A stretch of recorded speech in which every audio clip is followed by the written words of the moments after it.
I'm back behind the microphone and back on YouTube. So welcome to the chat. We have a lot of things to talk about. Of course, I haven't been doing a show for about 3 weeks. So a lot of things happened in the world of movies, in the world of books, TV shows, faith. So much to share with you in this upcoming show. As usual, feel free to comment in the chat room. I will be monitoring the chat during the... of course, I need to open the window here because I don't see the chat window. Comments and reactions. There we go. And now I can see what you all are posting. It's going to be the usual. I'm going to first record the show. That's an audio show. And then I'll get back to the chat and we can chat some more for the after show. Now, one more thing that I need to do, or that I want to do, is to post this URL on Facebook as well. This is already the sound you hear from one of the cool things I want to discuss. The Picard trailer, which is amazing. Hi, I'm Eric Voss, and Star Trek Picard dropped a trailer. That's what I am going to talk about. But first I need to go to my channel, and always a bit tricky to find the URL to the actual YouTube stream. I need to go to the video manager. I forgot how to do this. Oh, wait, this was in the studio beta. I wish this Ecamm software would just give me the URL so I can post it immediately. Now I've got to do like 5 or 6 different things at once. Starting in August, YouTube Studio Beta will become everyone's default experience. We're ready to say goodbye to Creator Studio Classic later this year. Well, I hope that they will implement all the old functionality of the Classic. I think this is it, into the new beta. I kind of like the beta, but it's not. They don't have everything in the beta yet. All right, I got the link to the live show. Let me post that on my page. There we go. Join me for this week's show.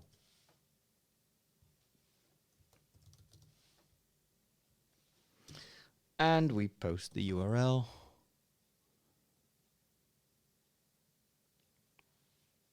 And I can also post this to Twitter, of course. Hey, Mike.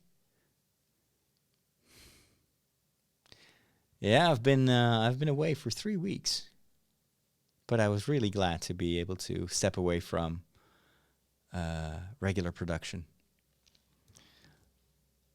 All right, I'm gonna post this on Twitter, and then we're good to go. There we are. Perfect. All right, show notes in place. The broadcaster is working. Here we go. Very well. I need to press record. It's been a while. Bear with me. Here we go. Hey there, and welcome back to my weekly show after my short vacation hiatus. I spend a week walking a total of 160 kilometers, and then I spent 2 weeks in Ireland. I'm going to tell you all about it in this show, and we need to catch up on everything that happened in these past 3 weeks. So sit back, relax, and enjoy the show.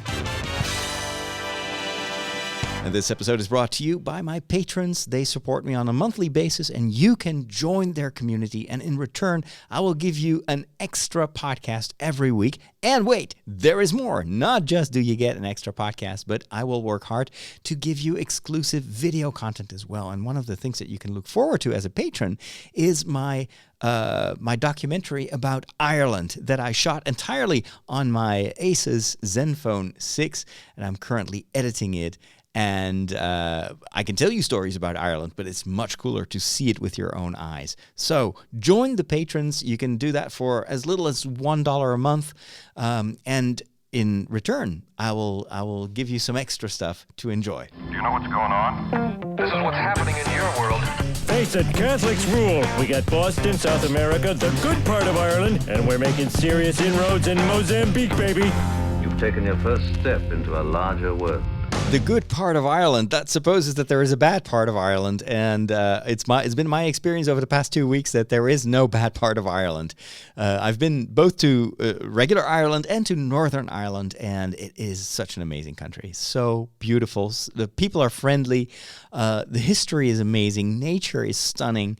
The weather was awesome as well. One of the great differences with the rest of Europe was that it was actually quite cool in Ireland. We had a little bit of rain on the first day, and then it was just kind of overcast, sometimes some sun, temperatures around 22 degrees Celsius, a huge difference, like half of the temperature in other parts of Europe, where the temperatures rose to about 42 degrees Celsius. I'm so glad I missed that. I mean, I like warm summer days, but I don't like to be in a microwave. So I was very lucky. It was a really interesting vacation. I've seen a lot of things.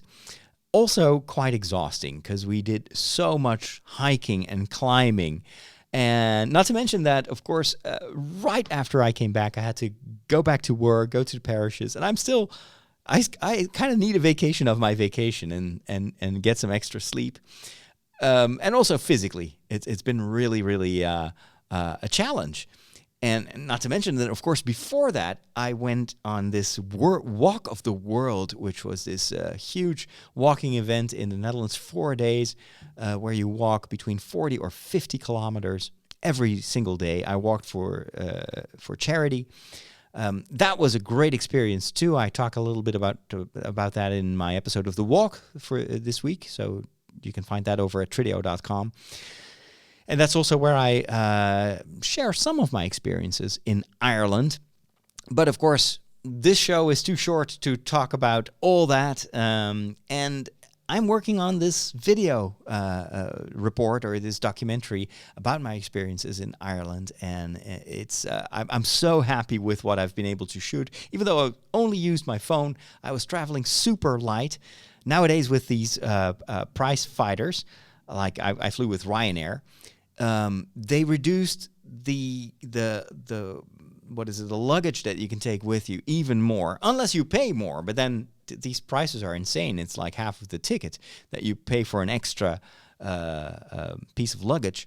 So I always kind of take up the challenge and see how light I can pack. So this time I had a tiny bag, literally as big as a 24-inch monitor. It's like 50 centimeters tall and 50 by 40 by 40. Really super, super small.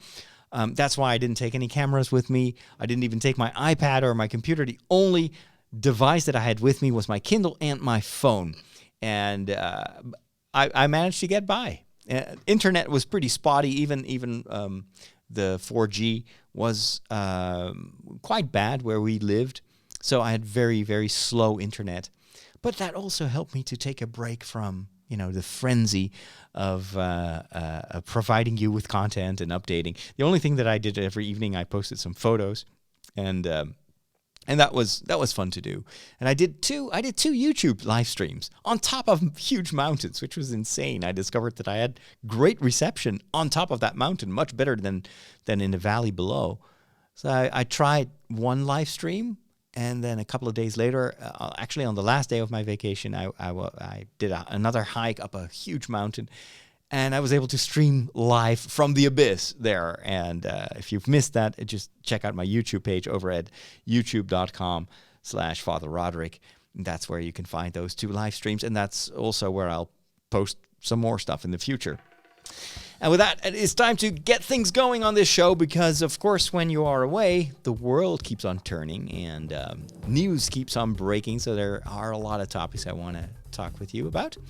One of which, of course, is always the world of movies and TV shows.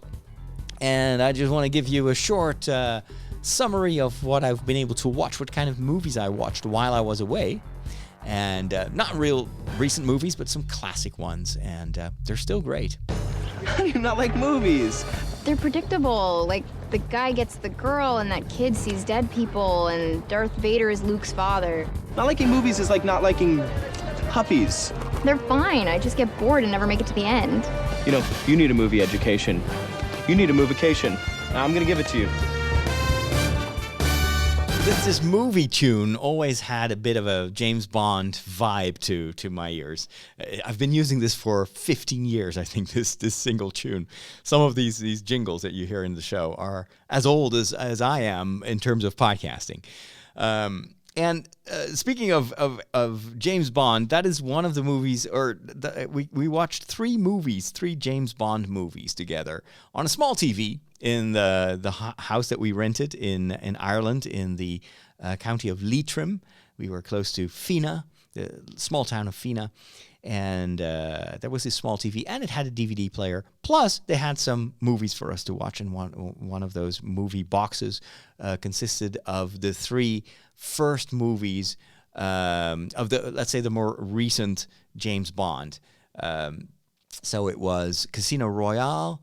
What's the second one? Casino Royale, and it ended with Skyfall. What's the middle? I always forget the middle one because, in my opinion, it was really the least interesting movie. Casino Royale and Skyfall. What's the one in between?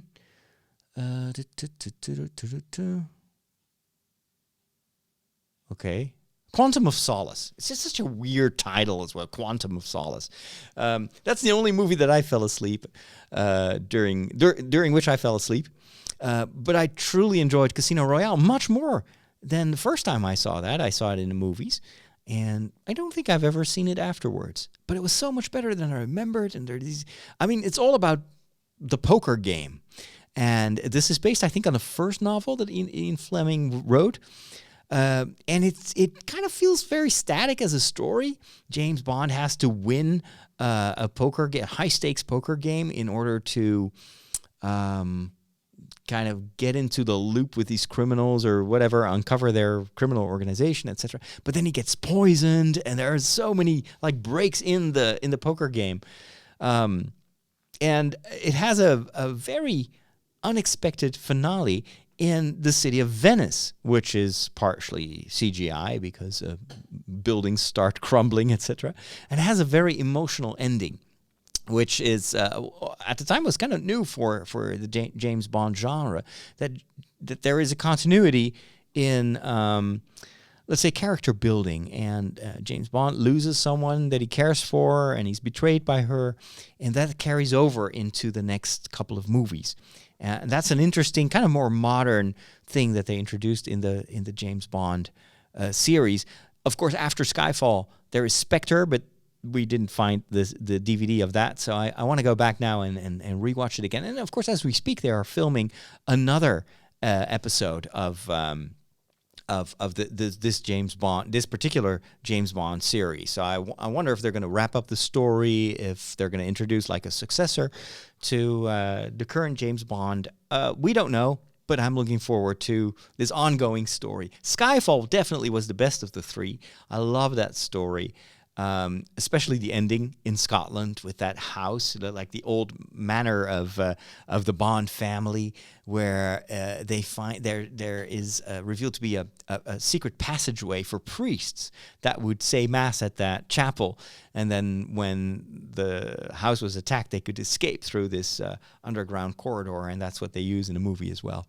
So there are some interesting Christian Catholic roots of the Bond mythology, which I found very interesting, and it's just a very good movie. Acting is great. The dialogue is amazing. It has nothing of that cheesiness that you sometimes associate with James Bond. Even though we had Father Henry watching with us, and Father Henry was always commenting on, well, that's impossible. And how can that car land there? And he was doing like a literal analysis of James Bond that we were constantly telling him, well, come on, shut up and enjoy the movie. It's a story. It's James Bond. It's not supposed to make sense. It's supposed to be exciting. And well, I don't know. He was muttering in his corner. And then at the end, he was like, oh, well, I'm glad I've seen this was the first time that I watched a James Bond movie. So, well, I can take that off my bucket list. But I'm not going to watch any other movies. And we were like, oh. And then he made us watch the Godfather movie. Well, speaking of a movie that doesn't really... I mean, it's a classic movie, but it's so slow. Oh, my goodness. It was just the best way to fall asleep. That first movie in the Godfather saga, I mean, it establishes all the main characters and the premises, but it is so old-fashioned, and it just goes, that wedding at the start of the movie, it just takes like a half an hour. And then you've always got these scenes with, that'll make you an offer you can't refuse. And it's got all the classic scenes, but in my mind, it was such a short action movie. And then you watch the original, it's like, oh my goodness, just re-edit this. Kind of take out an hour, and then it would work for modern audiences. But anyway, that's what Father Henry likes. So, but that was fun. We didn't watch any other TV or movies while we were there. Well, internet was spotty, so I couldn't watch anything online. However, during these past 3 weeks, I've been watching a little bit more on Netflix while I was at home. So before I left, I started watching a series that's actually geared towards children, but I was curious enough to check it out. And it's Lego Ninjago. Now, Lego, of course, has been growing tremendously over the past few years because of their alliances with big brands. They did all sorts of sets based on popular franchises. Star Wars is their most successful product line ever. They made a ton of money just by making over and over and over again these Star Wars sets. Not all of them very good. I dislike a lot of those Star Wars sets because their play value is kind of low. It's all about the minifigures, but then, I don't know. But there are also some exemptions to that. For instance, the Slave 1 Collector's Edition that I built myself on YouTube a couple of weeks ago. I really love what they did there. And I have got some more Star Wars builds to come, one of which hopefully is going to be the Death Star that I will build live on YouTube. So make sure to subscribe to my YouTube channel over at youtube.com/Father Roderick if you're interested in watching me build that Death Star. It won't be next week, but it's definitely on my list for, well, this summer period. But of course, Lego has been striking deals also with more modern franchises like Overwatch. And the problem is always those sets featuring, I don't know, The Hobbit or Star Wars or superheroes are always more expensive. You can actually break that down into cost per piece, and you always pay a premium for those licensed sets because, of course, they have to pay the license holders. So Lego was trying to develop their own intellectual property, develop their own storylines, and they did they developed two main brands, and I've got the Lego catalog here, or actually 3 brands, that enabled them to have the intellectual property rights themselves so they could make more money, and also the sets are a little bit cheaper. One of the most well-known franchises, of course, is the Lego Movie. The first one was a major breakthrough, a massive success. Also, in terms of the sets that they were able to sell. They tried to repeat that with the Lego Movie 2 that I reviewed not so long ago on this show. But it was much less successful, and I don't think they sold many Lego sets built based on that second movie. They're all on sale right now, sometimes 70% off. So that is definitely a clearance sale, kind of indicating that it didn't work that well.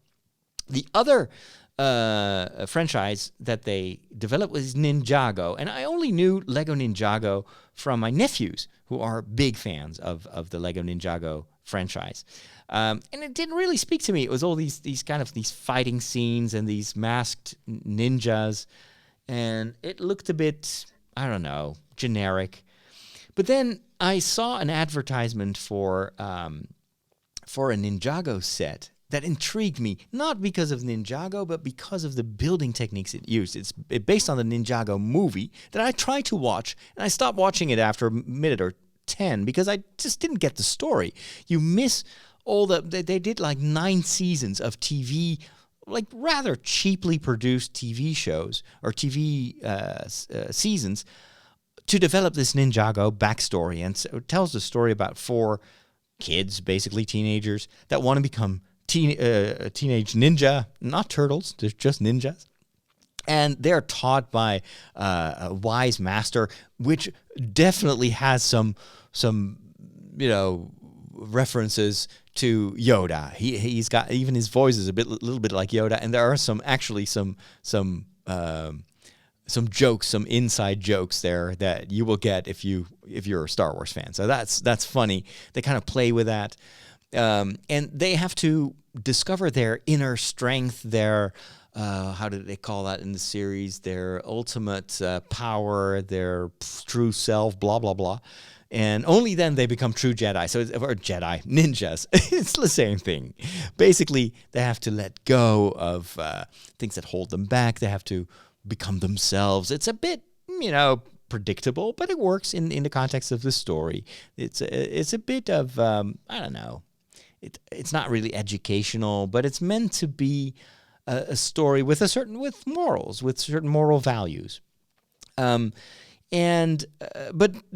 I didn't watch the original series, because it's really geared towards kids, I didn't get the Ninjago movie, but I saw this set that was heavily discounted. I think it was like 40% off or something like that, and it's basically one of the buildings that represents Ninjago City, which is kind of this Oriental Japanese/Chinese city with a lot of modern elements as well.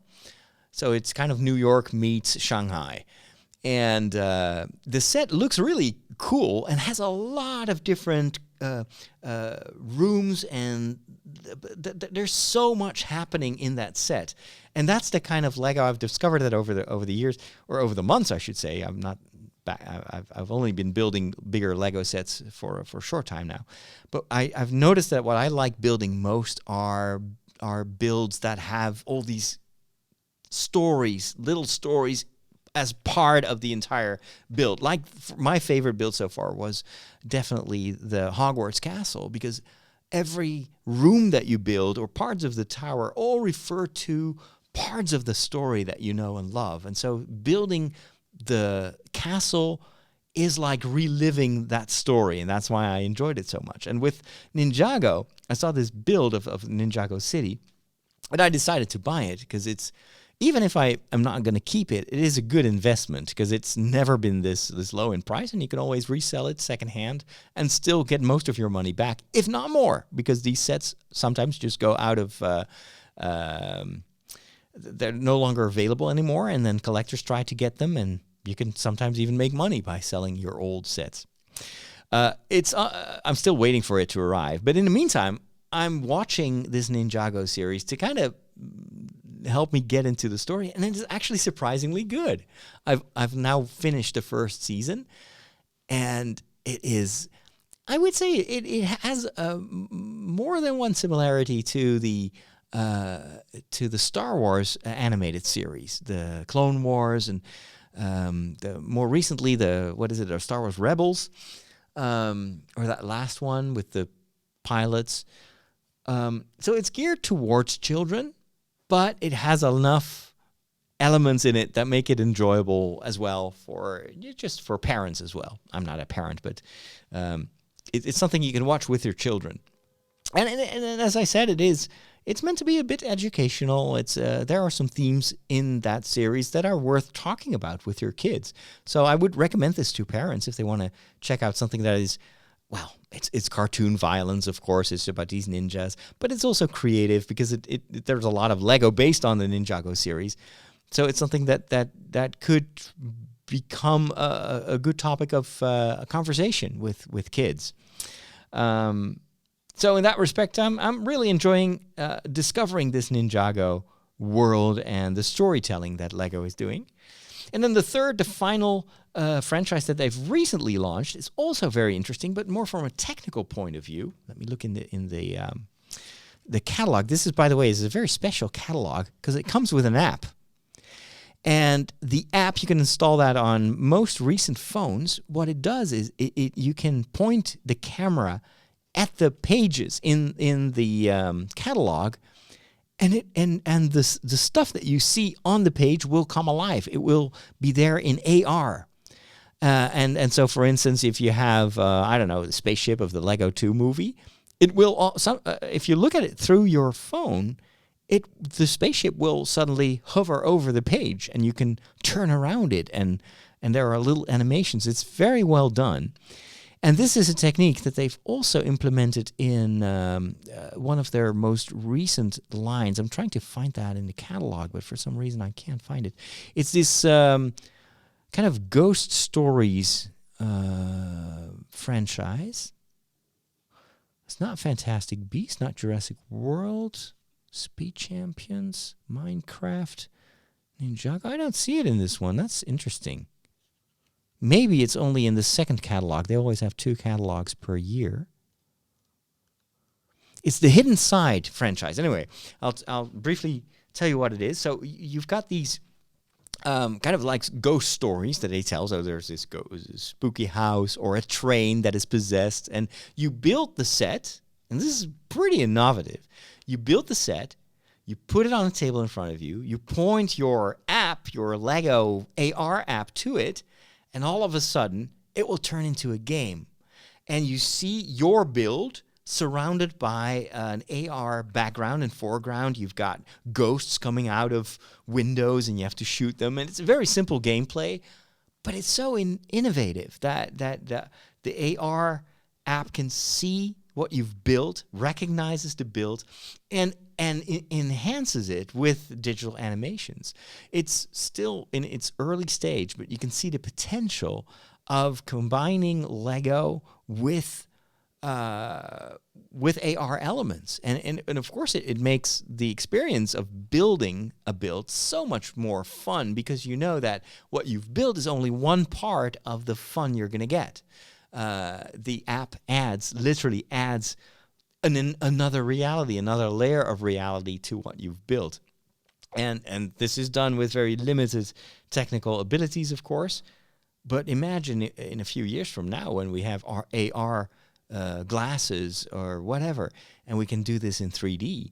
And this would work with lots of toys. Imagine that. Now, the downside of that, of course, is that it takes away from your own imagination. What I loved as a child while playing with Lego was you could invent your own stories. You would have your minifigures and you would play these stories. Now you have children pointing at it with an app, and the app tells you what to do. And so I'm not sure if that will limit children's imagination. On the other hand, kids just want to have fun. And this is something that really blends the technology that kids grow up with nowadays. I mean, lots of kids have their tablets. My youngest nephew, Ezra, is always playing with the tablet, always building stuff in Minecraft, in VR. And so I guess this is just a very smart, clever way of Lego to combine this new franchise. So to keep selling the toys, but add value to it for the digital generation. And then finally, 2 more movies that I checked out on Netflix. We've got The Great Hack, which is a documentary. I haven't finished watching it, but it's literally a scary story. It tells the story of Cambridge Analytics and the way that they abused the data that Facebook was selling them to influence political procedures and processes in the United States and elsewhere in the world. And the documentary is very well done. It gives you kind of a behind-the-scenes view of what happened during the American elections, and also Brexit, which is something that we were confronted with during our vacation in Ireland all the time, because Brexit, of course, was a highly manipulated process. Cambridge Analytics was helping the local parties that wanted this Brexit to micro-target people, bombard them with videos, with pro-Brexit propaganda, and it worked. it totally worked. It succeeded. And now a lot of people in Great Britain, but also in Ireland, are waiting for this doomsday scenario of a Brexit without a deal with the rest of the European Union. And that is going to have massive consequences for the economy, for the stability of Europe, and also for tourism, because we were still able to cross the border with Northern Ireland without any problems. You don't even notice that you're no longer in Ireland itself, if not for the street names and the names of the towns, which were no longer in two languages, no longer in Gaelic, only in English. But the rest of Northern Ireland looks like Ireland. But once Brexit is there, then, they should. What are they going to do with those borders? And how easy will it still be to visit Ireland? And to what will it do to the Irish economy? What will it do to the Scottish economy? This is going to be a major, major headache and already is a major headache for both for the UK and for Europe. And we haven't seen the last of the consequences yet.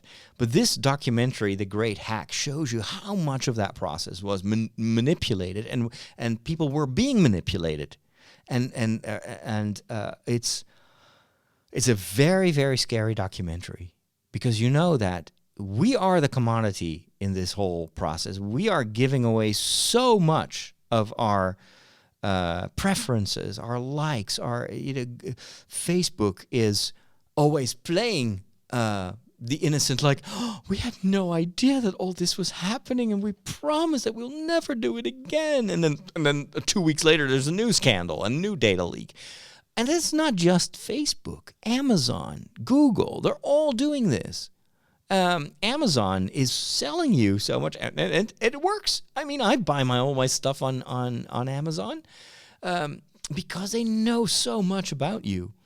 And this documentary, I think, makes the case for much more kind of a rethinking of what happens to our personal data, and basically asks for morality in this.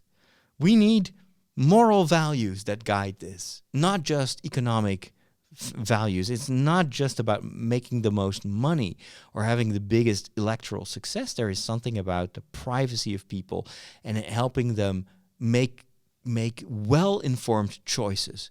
And you can't make well-informed choices if the media that we use just know who we are and how to manipulate us, and we don't get a good objective view of reality anymore. Everything we see is spin. Everything we see is doctored with the deep fakes. There's so much going on that makes it harder for us to make the right choice, because to make the right choices, you need to inform your conscience. You need to have objective information, or at least multiple sources of information. But these manipulative processes that are mostly based on how to make the most money are not there to inform us for the best. They're pushing us into a direction. So it's all about, I think, media awareness. We need to teach our children, we need to teach ourselves how to deal with this new era of communication, but also of miscommunication. And a lot depends on it. And that kind of leads into the next part that I want to talk about here on the show, and that's the Peculiar Munch. Rock.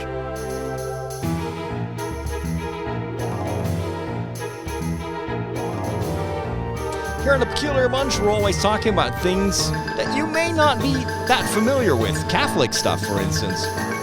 Catholics can be a peculiar bunch. No meat on Friday. Oh, meat? What do they eat? Light bulbs?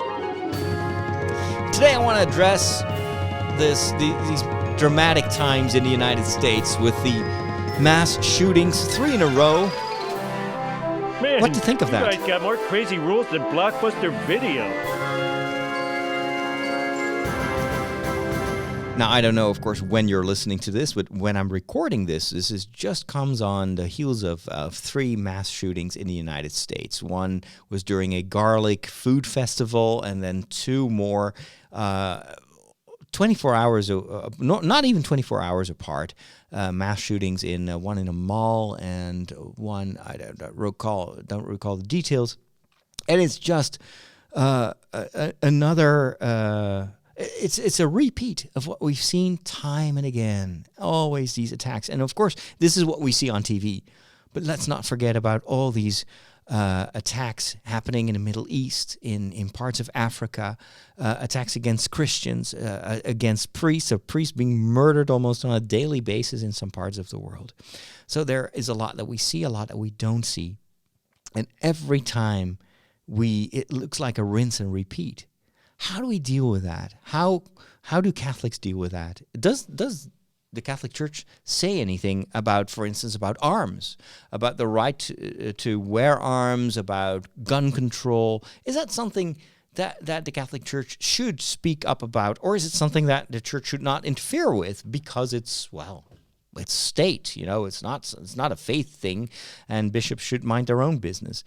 That's unfortunately something that you read a lot whenever the Church speaks out on social issues, on violence, on war, on the environment. Very often the criticism is very harsh, very violent. It's like, shut up, this is not something that a church should interfere with. And that's not just criticism coming from non-believers, but also from believers. There is a lot of polarization in some parts of the church, in some Christian circles.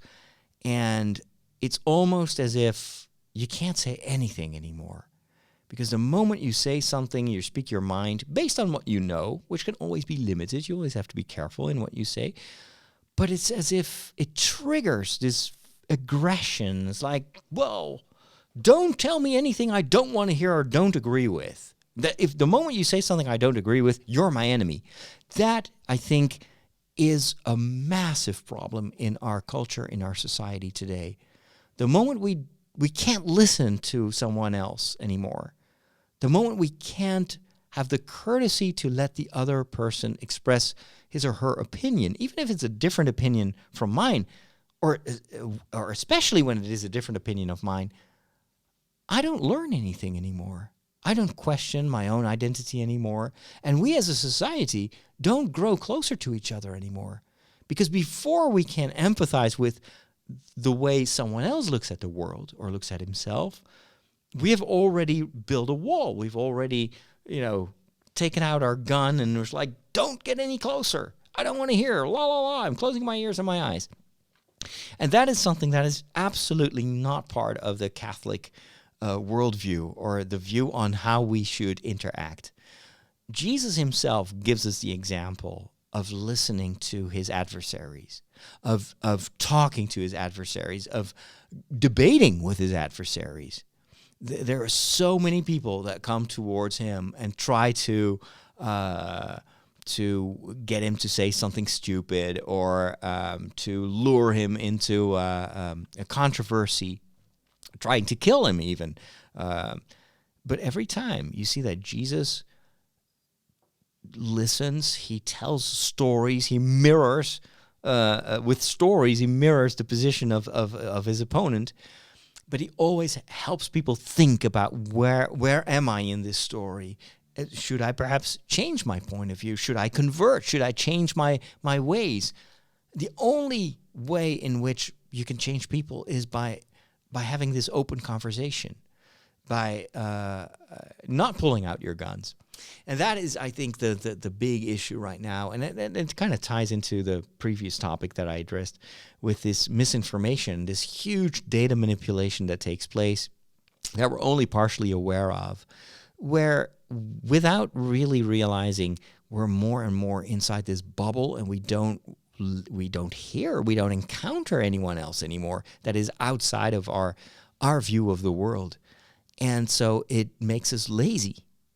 It prevents us from thinking. It prevents us from placing us in other people's reality. It prevents us sometimes from seeing what is happening around us. We think we see what's happening because, well, hey, we see it on TV. But what we don't know is how much we don't see. Just a few minutes ago, I mentioned, for instance, the massive persecution of Christians in some parts of the world. We see nothing of that. There are no cameras there. There are no journalists there. But it's happening. And if we would see every attack that happened on Christians, It would be the first thing to open every news bulletin, but we don't. And that's a bad thing. And our algorithms, our news algorithms, would just filter it out, even if that information was available. We just get to see what we have liked before and what can, help us spend more. And I don't have an answer to this. I don't know exactly what to do about this. But what I noticed in the fallout of those mass shootings in the United States was, again, this controversy online, the way people talk about each other, politicize things, start to blame everyone instead of first listening to each other, trying to find a way out of this situation that is beyond politics. And if you look at the Catechism and what Catechism says about gun control, for instance, there's not much you will find. The Catechism is I'm talking about the Catechism of the Catholic Church, it's very critical when it comes to arms trafficking. So people making money on selling arms to sometimes the opposite parties. And the only thing that matters to them is to make the most money possible. They don't worry about how those arms will be used. And oftentimes, those parties are trying to brush up their image and also sometimes put people asleep by saying, just recently I just heard someone say that, I don't remember who. It was like, it's not the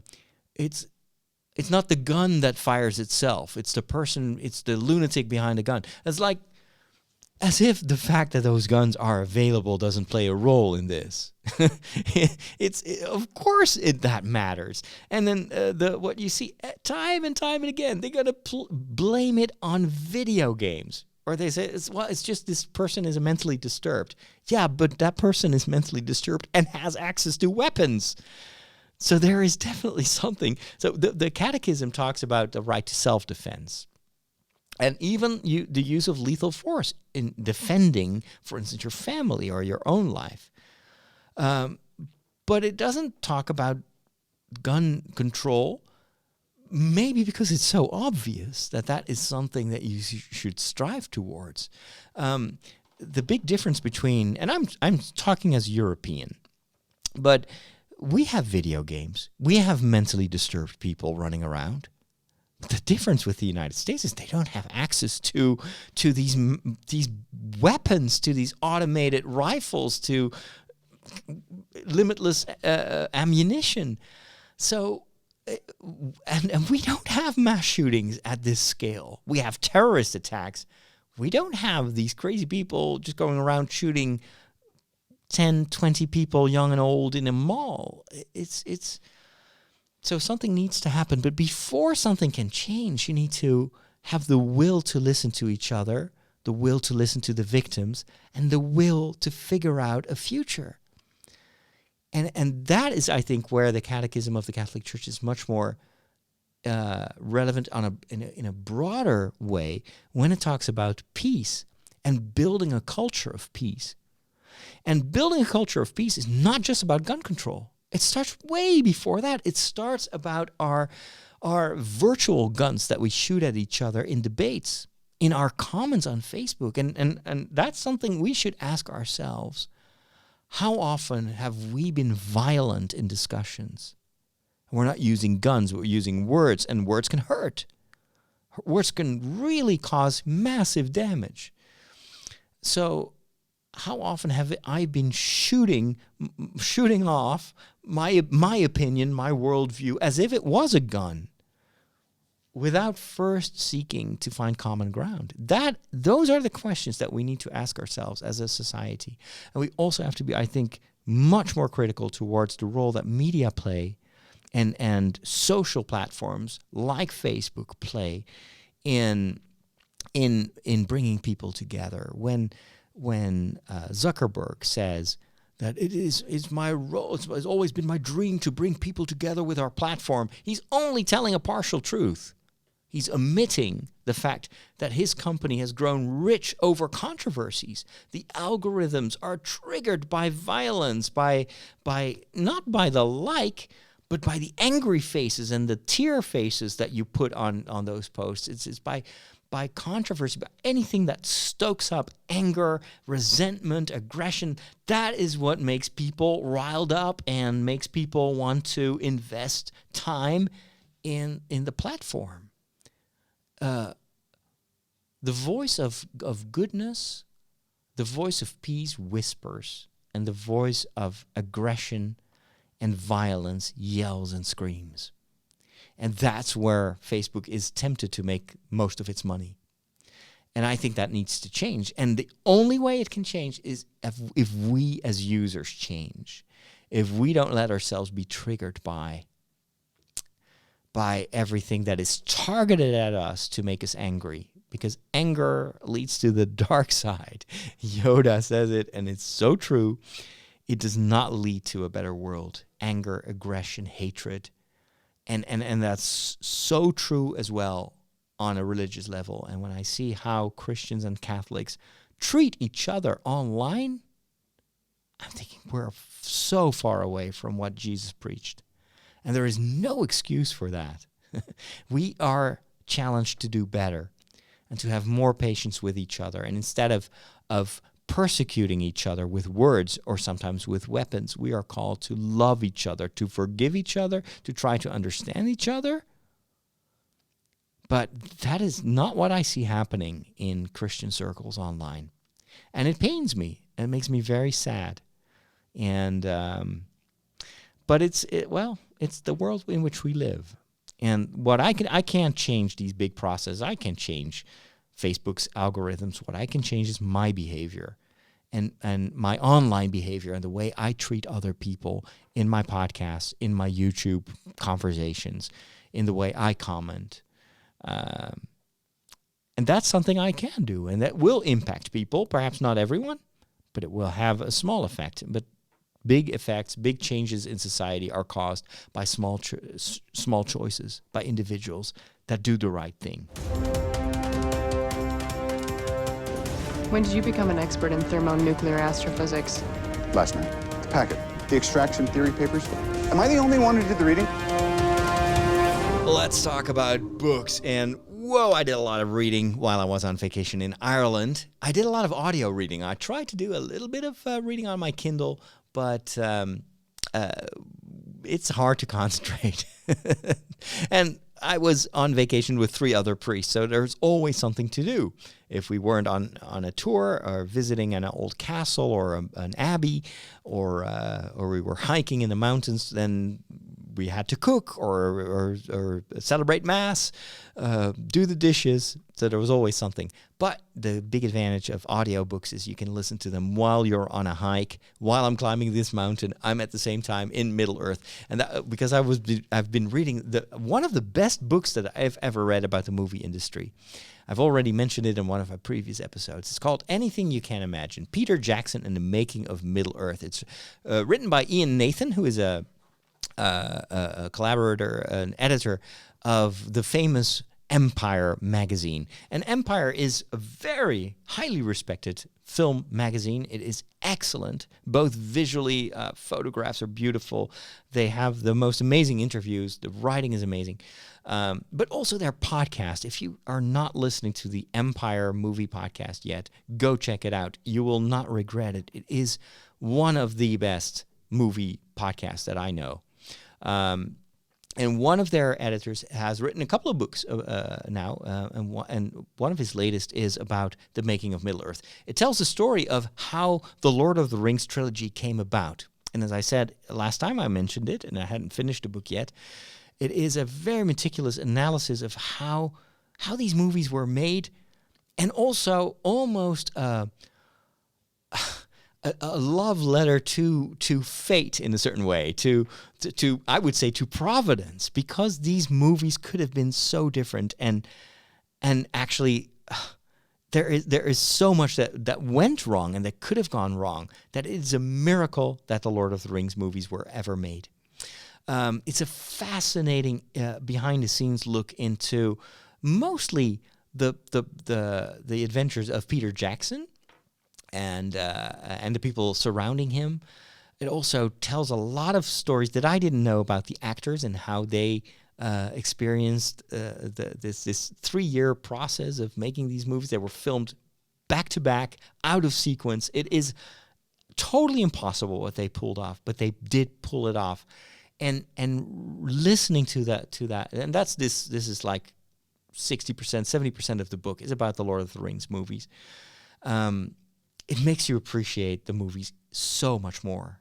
Now that you're rewatching it, knowing how they did it, unbelievable. And then the last part of the book is about The Hobbit and about how those 3 movies came about. And it also gave me a lot of new information that I hadn't heard anywhere else. I always assumed that, for instance, the choice to make 3 movies instead of 2 was made by the studios, and that Peter Jackson was kind of forced to reshuffle everything and redo it in 3 movies. That is not what happened. It was Peter Jackson himself who, while they were writing the script for those 2 movies, was like, well, we have so much to tell that I think this could be 3 movies. And what if we structure it like this, and we do this and that and that? We can do 3 movies, and it was Peter Jackson who proposed it to the studios, and Warner was, of course, so yeah, by all means, yeah, go ahead and do it. And the Hobbit movies, the Hobbit trilogy, has a bad reputation, and I don't think it's entirely justified. A lot of people now, in hindsight, say, well, it's just too much butter spread over, too little butter spread out over too much toast.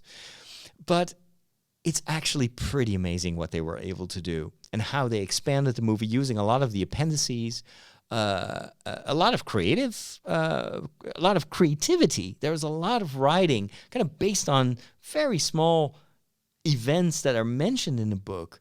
But then it's like, with all this knowledge of the Lord of the Rings, well, what if we tell this short event in the book and tell it as if this was the Lord of the Rings?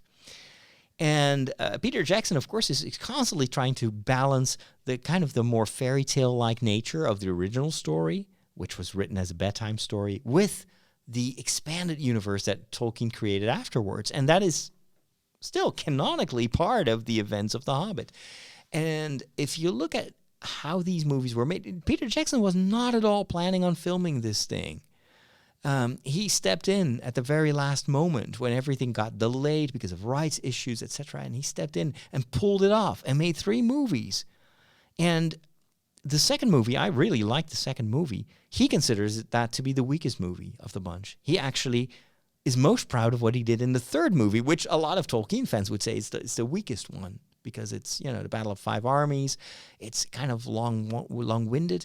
But he says that was the movie where I finally felt that I had a grip on the story that I wanted to tell. Whereas the second movie, I was just leaning on the quality of the actors.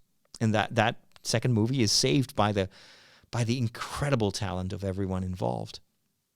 And it's so interesting to hear all those backstories. And even the Hobbit trilogy, it's definitely not on the same level as the Lord of the Rings trilogy, but knowing what I know now, having read this book, I have so much esteem for what they were able to pull off. And I'm so happy. I'm so happy that Peter Jackson took over the reins, because they also tell you what the movies would have looked like under Guillermo del Toro.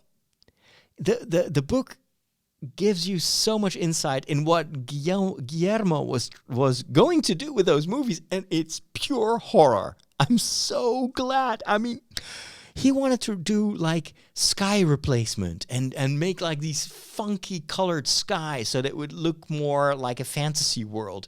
He wanted to turn orcs into droidicas. I'm not kidding you. The droidicas from the prequels of Star Wars, he wanted to do something like that. That the orcs would just roll up in armor that could be like a bouncing ball, and then all of a sudden they would all their weapons would fly out and they would turn into these fighting machines. So much bad taste, so many horrible, like the way the dwarves would look, it was so nightmarish, really. So I'm just so thankful that Peter Jackson took over, and he was like, okay, well, let's go redo some of the artwork, and let's not use everything that Guillermo planned on doing. I think we would have all been horrified by Guillermo del Toro. It would have been such a massive break in continuity with the Lord of the Rings trilogy. Whereas now, even though there's a lot of criticism that you can have on the Hobbit trilogy, but at least it's a visual continuity. The storytelling is very similar.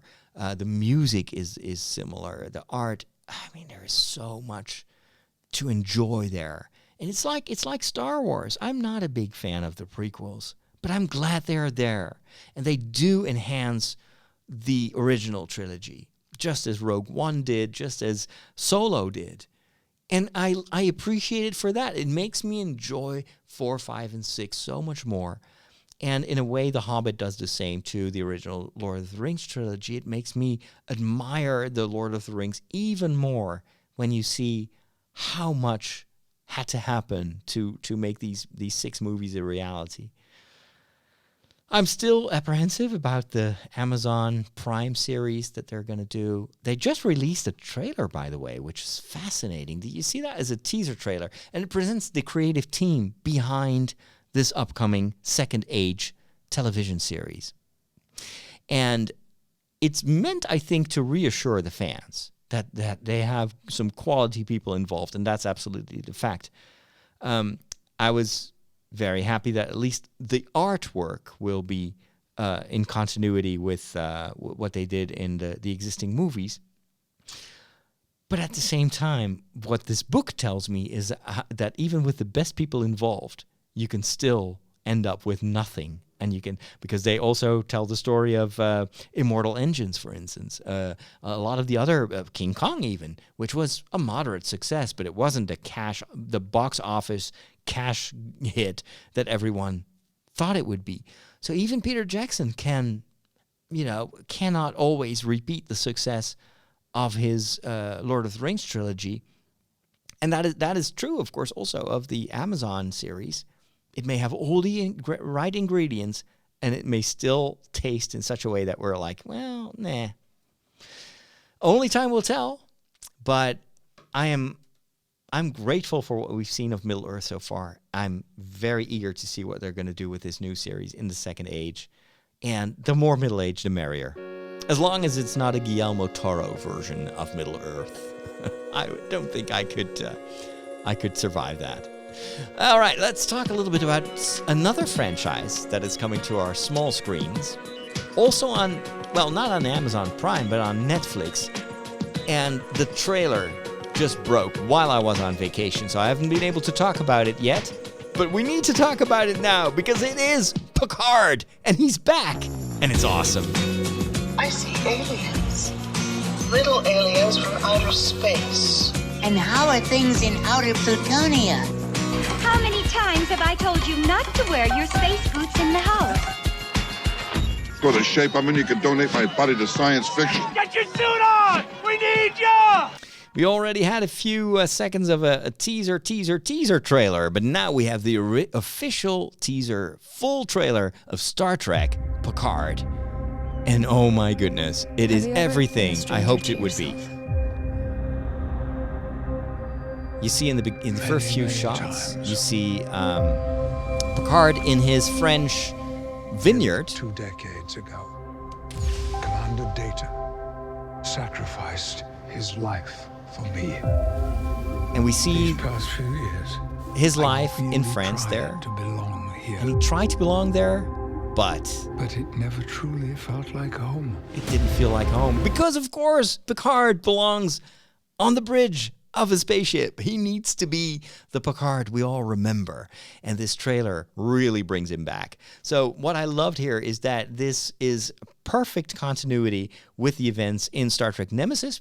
By the way, one of my least favorite Star Trek movies ever. I did not like that storyline at all, but at least they respect the continuity of that story.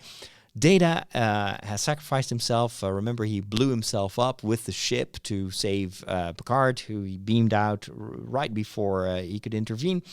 And now we see parts of Data. Well, this can't be the Data that blew himself up. because the parts wouldn't look this good. So this is probably going to be the copy of Data. Forgot the name of the droid that carries actually all the memories of Data himself. But there is also a scene at the end of this trailer where we see old Picard, playing cards, playing poker with what looks like Data. So it's going to be very interesting. Spiner has said at Comic-Con, where this trailer broke, that he is part of the story, but it's not an integral part. So this may just be a flashback or something like that. But it's so cool to see Brent Spiner back as Data, if only for a flashback. I don't care. He's back. And that's not just the only actor that is going to be back. We'll get to that a little later on. First, we get introduced to a new character. Do you know who I am? No, we don't. Everything inside of me says that I'm safe with you. Admiral, I have encountered a woman. She came to me for help. If she is who I think she is, she's in serious danger. Now this, trailer-wise, storytelling-wise, is a very important segment. This is what we call the call to action. So we first see Picard in what looks like a very peaceful vineyard. He's happy there. He's got a dog, by the way, who he calls Number One. That is so cool, especially because we know that Riker is going to be back. And there's probably going to be a series. I'm thinking they're going to do the Indiana Jones joke, where Indiana Jones discovers that he's named after the dog by his dad. So that may be something that they do here as well. But Picard is in a state of, he's retired. His life is over. It's kind of the situation that, Picard as a character was in stasis. We've seen The Next Generation, we've seen the Star Trek movies, and we know nothing about the future of Picard. So he's in France, and yet something is not right. He looks up at the sky, which is also an iconic, archetypal moment where he's like almost a trope, looking at the skies. That's where I belong. That's where my home is. And then, of course, you need to be brought back into the adventure, and that is by the appearance of this mysterious woman. We don't know who she is, but we know that she's important enough that Picard visits Starfleet headquarters. I think that's in San Francisco, and he speaks with this admiral about this woman and knows that he has to intervene. Something is going on here, and we don't know what. So it's also introducing mystery. What's going on? What is disrupting the peace so much that Picard feels that he needs to respond to this call to action by taking part in this adventure? The trailer continues, coming soon, and we see sometimes I worry that you have forgotten more who you are. of the background. Has Picard forgotten who he is? Do not. You can't do it alone. You need help. You need protection. You need a crew. Be the captain they remember. And in this part of the trailer, we get introduced to the new crew, the new companions, the travel companions, the fellowship of Captain Picard. I'm not sure if he's a captain here yet, but we get to introduce to a younger generation of Starfleet personnel, and they are going to help Picard solving whatever is threatening the peace in the universe. We see Romulans. We see lots and lots of small references to situations that we know from The Next Generation, from the movies. There's a lot to take in here. What we also see is Borg technology. The Romulans are in this lab, and they're operating on someone who may or may not be a former Borg. One of the things we know from this new television series is that, remember there was this episode in The Next Generation where Picard frees one of the Borgs, kind of succeeds in taking him out of the collective. And that was one of my favorite Borg-themed episodes. And, of course, Picard knows what it is to be a Borg. He's been a Borg. He's been assimilated himself. And so there's this one kind of free thinker inside this Borg collective that at the end of the episode takes off to lead another group of Borgs that are no longer part of the collective. Well, that actor is coming back. So it may be him on the operation table, who knows. And the Romulans are playing with that Borg technology We also see another scene where presumably Borgs are being held captive by Romulans, and there's this sign that says, this facility has been without any assimilation for 5,000 something days. Very funny joke, of course, about this facility has been without a nuclear meltdown for 5 days, like in The Simpsons. And so apparently the Romulans have been able to tame the Borg, but they may have actually, and this is a theme that is that you see also in the Aliens franchise, they're trying to use that technology of the Borg for their own use. And that, of course, is very dangerous because that technology can link you to the collective, and then assimilation is going to be the next step. And that it totally makes sense to bring that into the story because of how traumatic those Borg days were for Captain Picard and how much he hates the Borg. So that is all. The moment you see the Borgs, the moment you see the Romulans, and there are these spaceships that are flying towards the red planet, it made me think of the attack of the Death Star that we see, where you have this famous shot of the X-wing fighters approaching Yavin because they're flying towards the Death Star, and it's an almost identical shot. But this time, it's got, I think, newer versions of the Romulan warbirds or something like that. So we know this is a big story. And so Picard can't solve this himself. He's not a superhero. He's not Superman. He needs a crew. And that, I think, is so important in the trailer because that is what made The Next Generation so successful. It was not about Picard, or not just about Picard. It was about Picard as a captain of his crew. And it's this interaction with the crew that made The Next Generation so incredibly good. Star Trek has always been an ensemble franchise where it's about the entire crew. And I can't wait to see how this crew will come together and how the interaction is going to be between Picard and the rest of the people on that ship. The journey begins. She has no idea what she truly is. We see another actor. She's the end of all. She's the destroyer. She's the destroyer, and the last shot you see is a Borg cube. I mean, that in Star Trek universe, that is the Death Star. You know, it's like, she doesn't know who she is. She's the destruction of everything. So this girl has to do something with the Borg. And that sets the scene for this new series. And I was geeking out. I was like, this is so much better than I expected it to be. This feels like classic Star Trek. And now that I've seen this, I'm thinking this may become much more popular than Star Trek Discovery, because this is bringing back all those Next Generation fans.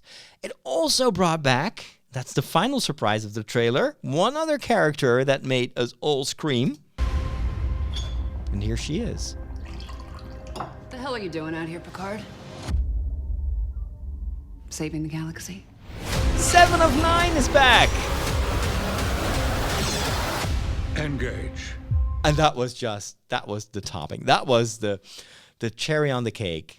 Engage. And you see the glee in his eyes. Like, he loves to say that after all these years that he's been spending in France. Finally, he says the word that we all wanted to hear. Engage. And you see the twinkle in his eyes. I saw this and it's like, this is going to be the winning Star Trek series. Everyone will want to see this. I'm so happy that it's going to be on Netflix over here in Europe. But oh my goodness, this was so fantastic, and we're gonna have so much fun as Star Trek fans. There's one last thing that I want to mention here. It's not science fiction, it's more fantasy. It's The Dark Crystal. As you know, there is a new series premiering at the end of this month of August on Netflix, and it's based on the wonderful movie The Dark Crystal. If you've never seen it, go watch it. And the trailer for that series has also hit YouTube. It's amazing. It is totally, again, heralding back to the olden days of puppetry. And they did almost everything with practical effects. The puppets are real. They were built in the same way as the original puppets. This is one big homage to this amazing movie that is The Dark Crystal. And don't we live in amazing times that we can just revive franchises as if no time has passed? You see the trailer for the series, and you're thinking, this is the same world that we know from The Dark Crystal. And you'll be surprised if you go watch and go back and watch the Blu-ray of, or even better, the 4K version of The Dark Crystal. You'll be amazed at how well that holds up. Because it's all puppets. It's so well done. There is a little bit of CGI, but it's only meant to enhance the puppetry. And it looks glorious, and I can't wait to watch it. We are on the cutting edge of technology. Wow. Well, what does that mean? Let's plug it in. It's going to say, hey, I see you plugged in a new device. And it's going to load in the appropriate drivers. You'll notice that this scanner build... Whoa. Well, all your technology stuff, it just ends in disaster. But there is one more thing. There's one more thing before we can wrap up this slightly longer show. But hey, I've been off the air for 3 weeks now. And that is, I wanted to give you a few more impressions of the phone that I purchased right before I went on vacation, the Zenfone. Zenfone 6 is now available for pre-order in the United States. So this is something that you may want to consider because it's a really, really good phone. It is Android, and for me, this is the first time in a long, long time that I am no longer using an iPhone. I'm no longer using iOS. And I had used Android for a while on a phone, the OnePlus One, the very first OnePlus phone that I bought a couple of years ago. But I always used that phone next to my iPhone, never instead of my iPhone. But now I've completely switched to Android as an operating system. And I have to say, it's different from iOS. I sometimes miss the stability of iOS. There is something about that interface.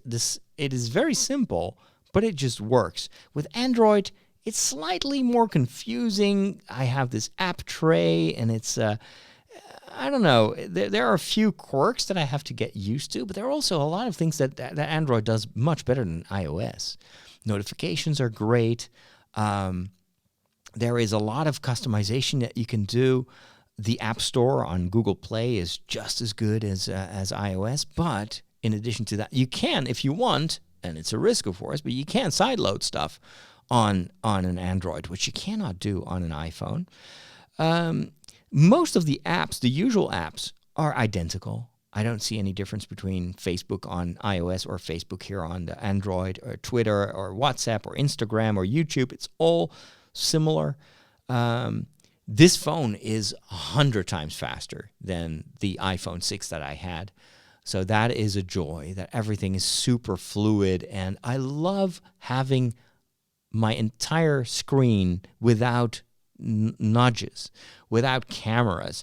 The only camera that is available flips up if you need it as a front camera, and it allows you to use the entire screen. And I did not realize how important that is, and how easy on the eyes it is. My eyes are getting weaker because I'm getting older. I have no trouble reading on this phone because it's so big. The entire front part of this camera, the entire screen is used. And I love that. I never want to go back to a phone with a notch or with huge borders like the Pixel 4 that is coming out. The design is leaked, and Google has crammed in a lot of new technology into that phone, but they hide it in this huge black border on top of the screen, and it is so dated and so old-fashioned. It's like the iPad. If you look at the newer iPads and then you look at the older models with these huge borders, who wants to have an old model? I don't. But most importantly for me was the camera. And I've been using this camera extensively for photos. I love the wide angle on this. the wide angle, I used it for most of my photos at daylight. It's not very good at low light, in low light situations. I did a bit of filming in low light, and it has this very strange looking smoothing function where it denoises the picture, but it makes everything look plasticky, especially the faces. So it's something that I try to avoid in low light situations, but in daylight it is phenomenal. You can take pictures, and I was in Ireland, of course, one of the most beautiful places on the planet, and you've got these beautiful landscapes, and if I took a picture with the wide angle, and even filming in wide angle, it looked so much better than with regular camera. But it's also nice to have this quality camera. Because you can zoom in with this. This is a 4K camera, so you can zoom in quite digitally without any loss of detail, and I've used that quite a bit as well. It does film in 30 frames per second, just like any other mobile device. I did purchase Filmic, which is a professional app, and it works really well with the phone. Filmic Pro does not work with every phone because the phone needs to kind of open up its technology to the app, which is done through an interface, through an API. This phone does not do that, but they have worked together with Filmic to give Filmic full control. What I did not realize, and that was a bit of a downer, was that the reason I wanted to use Filmic is that it enables me to film in 25 frames per second or 24 frames per second. So that is the frame rate they use for film, 40 to 24 frames per second, or for Dutch TV, 25 frames per second. If you want to down convert 30 frames per second to 25, that is always a hassle, and it never yields good results. However, what I did not realize was that Filmic does not have access to the wide-angle camera, which for me was essential to film, especially to film myself while I'm narrating a story or while I'm vlogging. So you can't access that widescreen camera. Plus, it cannot access the digital image stabilization. This phone does not have optical image stabilization like an iPhone, where an optical means the lens itself is moving. Here they all do that digitally, but they do it so well. I mean, I could film everything using the regular camera app without any tripod or anything, and it's rock solid. I was filming, like I was, the last walk, I was walking up this hill, and there's this tree, and it's got this beautiful composition, the tree in the foreground and the valley in the background. But I wanted to do a moving shot where I would go with the camera, I would pan around the tree to end up with a final frame. There is no way you can do that without a gimbal. And even then with a gimbal, it would be very tricky because I'm walking on very uneven ground. I filmed it anyway using the digital stabilization of the Asus Zenfone 6, and the shot looks phenomenal, as if it was filmed on train tracks. That's how stable it is. And many times I was able to pull off the most amazing camera moves just using the image stabilization. However, it's not available in Filmic Pro. So what I did after a few attempts, I switched back to the camera app, and I was like, okay, let Adobe Premiere figure this out. I'm going to film this in 30 frames per second. So at least for my international version, there will be no problem because the frame rate on in NTSC, American television, is 60 frames per second. So 30 is half of that. So there's no problem converting 30 to 60 frames per second. And I will just have to rely on the quality of the down conversion in Adobe Premiere to render this in 25 frames per second, because I think I filmed enough to turn this into a television episode. It will not be as good as if I had filmed this in 25 frames per second, but I think it will be good enough. It's so much better in down conversion than Avid has ever been and will ever be. So that's kind of a big thumbs up for this Zenfone 6. What sold me on it was the price. This is only $499 for a phone that is superior in many aspects to the current iPhone 10 series. Not in everything, but in the things that matter to me, definitely. So it's a very good, not really low budget, but it's a mid-range photo. I'm calling it like a camera, but it is a mid-range phone with a fantastic camera, and a fantastic screen for half the price you would pay for a flagship phone that would have similar properties. So that's it for today's episode of my show. Thank you so much for bearing with me. I'm about to record my after show for the people that support me through Patreon, and if you want to support me as well, go check out patreon.com/Father Roderick. And I'm happy with any form of support, even if it's just $1 a month. What matters to me is that you help me do this and that we're form a community around these shows. Thanks for listening. I'll talk to you soon.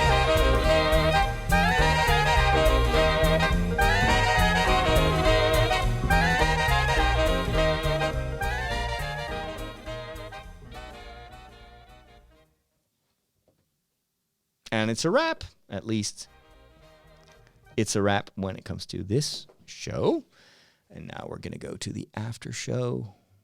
And I'm going to go through your comments, through the YouTube comments. Hello and welcome to the after show of this week's episode of my weekly show, number 116. I'm back from Ireland, as you may have heard in the walk and also in my regular show. And as always, there's a live audience when I'm recording these shows. They sometimes have comments and ask questions that I can't address during the show itself.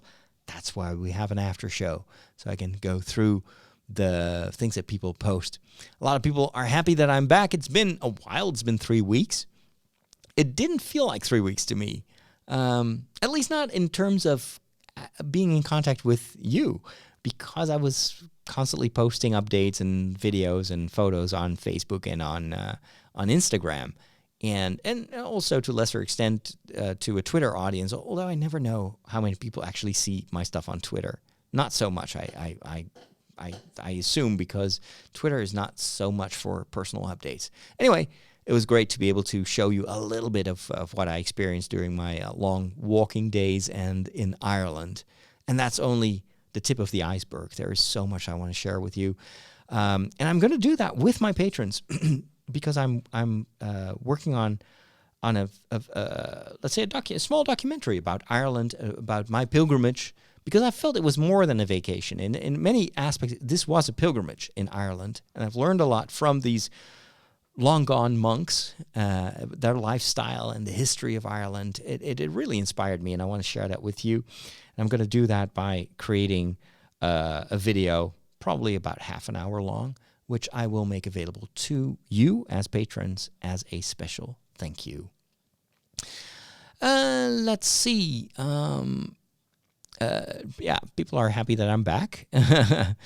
Mark wants to know if the documentary that I made about Theo, the hermit in France, if that is for patrons only.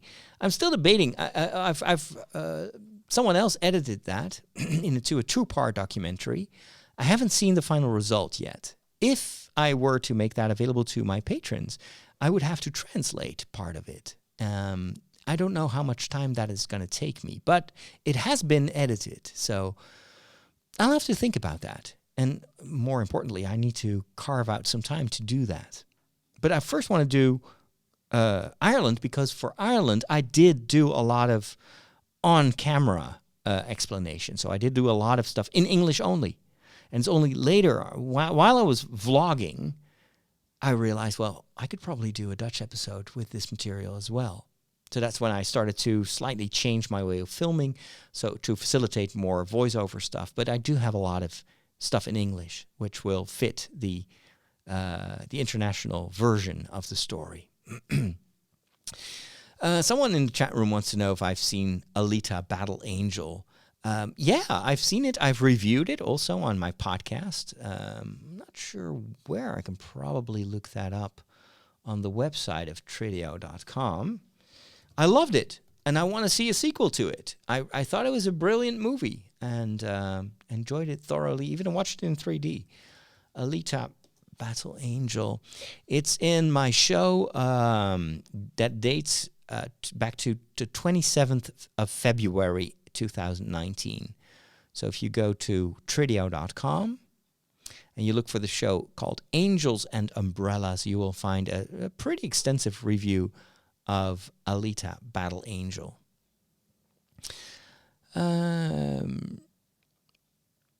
Some people wanted to know if I had visited the Star Wars island in Ireland. I didn't. It's the island where they filmed Rey's training with Luke Skywalker. It's definitely on my list, but we were in the wrong part of Ireland for that. That is a 3 or 4 hour drive. And in order to visit the island, you have to go there by boat. Skellig Michael, it's called. But you need to pre-order your tickets way in advance, and I just didn't have the time to do that. Plus, I was almost certain that I couldn't convince the group to accompany me there. So that'll be for a future visit to Ireland. Gives me a reason to go back. I did see a lot of I did see similar monastic settlements with it. You see those kind of egg-shaped houses on the island, and also in the movie. Well, I saw a couple of them also in other parts of Ireland. I also talked about the Lego build, the upcoming Lego build, the Death Star build. I'm looking forward to that. I hope the shop where I rent my my Lego set still has it. They had it before I went on vacation. There are also some series about Lego City and Lego Friends, which is geared towards girls. Lego City is on Netflix as well. I really didn't care for that. I'm not a big fan of the Lego City builds. It's just, I don't know. I like the fantasy stories. Let's see what else is in the chat room. What is this? Time and relative distance in space cookie box? I don't know what that refers to.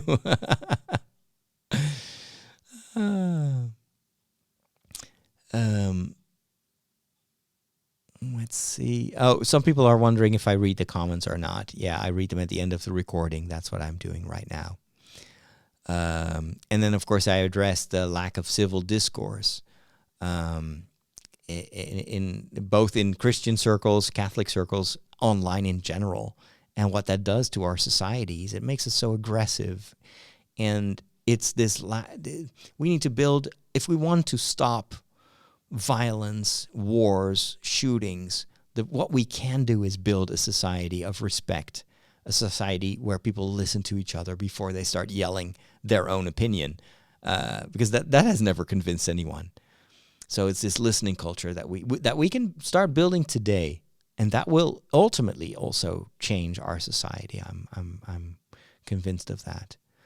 Moderate Peril is also in the chat.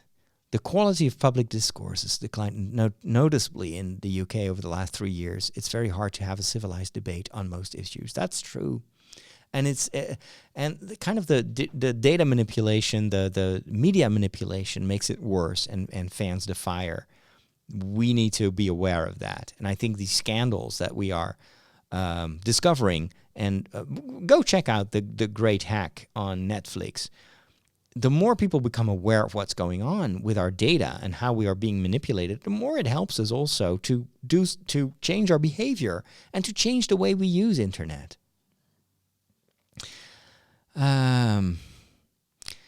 Star Trek is on Netflix. Apparently in the trailer for Picard, it says Amazon. That would surprise me, because I thought that CBS was trying to plug its online service. And it is indeed on Prime Video. That's interesting. It says Prime Video. It's an Amazon original. Would this mean that Picard in the Netherlands would also not be on Netflix? Wow. I can understand it, because of course they are they're trying to get money from all these platforms. So if Netflix pays the bill for Discovery, then Amazon has deep pockets as well, and they want to get a piece of the cake of all those Star Trek fans. It's going to be interesting. We'll wait and see. Anyway, I have Prime Video as well, if only for this upcoming Lord of the Rings series. And Amazon Prime is a little bit cheaper than Netflix is. So we'll see. Starfleet HQ is in San Francisco because that was the site of the founding of the United Nations, says Daniel. Oh, that's cool. I always loved the setting in The Next Generation and Voyager when you saw Starfleet Academy on the other side of the Golden Gate Bridge. I love San Francisco because my family lives there.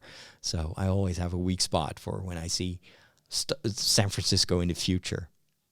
There's even a video game that I want to get one of these days, which takes place in San Francisco. I think it's Watch Dogs. Is it Watch Dogs? I think it's Watch Dogs 2 that takes place there. And apparently it's very realistic.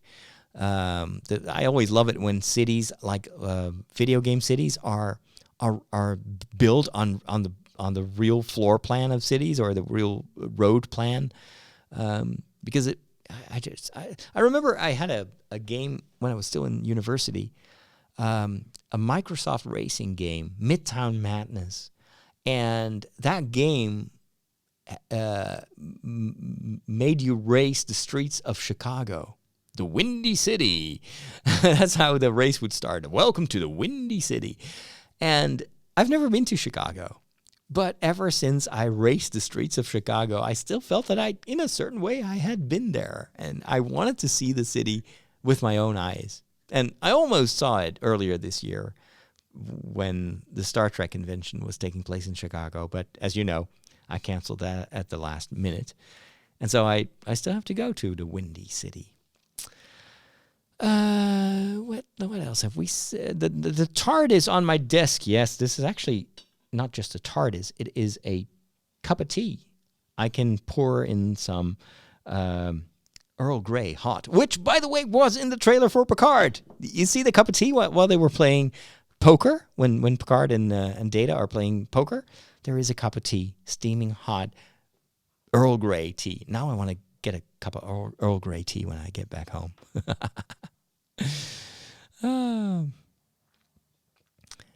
John shares in the chat that this year has been very testing for him. A lot of bad health issues, back pain, other issues. I can't seem to be positive about my health. Any advice would be appreciated. I feel so sorry for you, John. It is. It's always hard to.